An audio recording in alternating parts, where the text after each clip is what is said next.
Our nefarious foe, the evil dictator, the wretched Paro, has now embarked on his final solution to eradicate the Jews, to make sure that no hope and no salvation should come about for the Jewish people. Let's throw the babies into the Nile.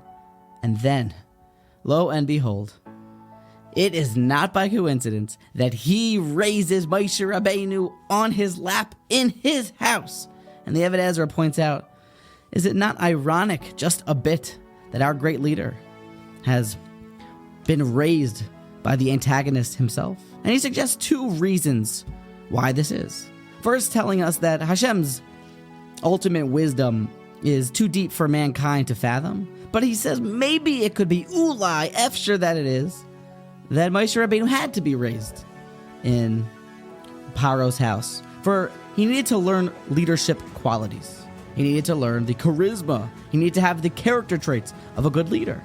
And if he was shofal, and if he was downtrodden like a slave, maybe he wouldn't have had it.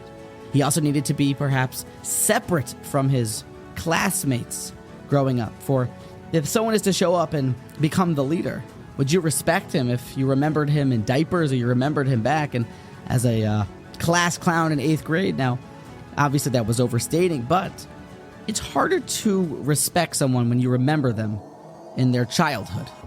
Now, if we take this Ezra and build it backwards, flip it on its head, I think we have a insight to help us distinguish what our jobs are in the world. What is our individual avoda? Listen to this. I think it is true. Now, Moshe Rabbeinu had to grow up, or it was designed that he would grow up in these special areas because he needed these skills. But if you can now go ahead and figure out where you're growing up, understand if I am here in this situation, maybe I'm growing up as an only child, or I'm growing up in Paro's house, or I'm growing up in whatever setting you're in, maybe you can start to piece together what you need to do in life. We all have our own chovasa ba'olamo. If the Ezra is telling us that Moshe Rabbeinu needed to perhaps have the leadership quality, so he had to grow up in Paro's house, or he needed to be separate so that no one could know his youth, so that when he would show up, they would respect him, well, then maybe we can infer that if a person grows up perhaps wealthy, so maybe they might think that, oh, it's all from me, so maybe they need to work on their bitachon. Or maybe we can say if I'm short, so, well, I'm not sure what you could glean from that, but studying your surroundings and where Hashem has positioned you in life could perhaps help us to understand what is our chovaso ba'olamo.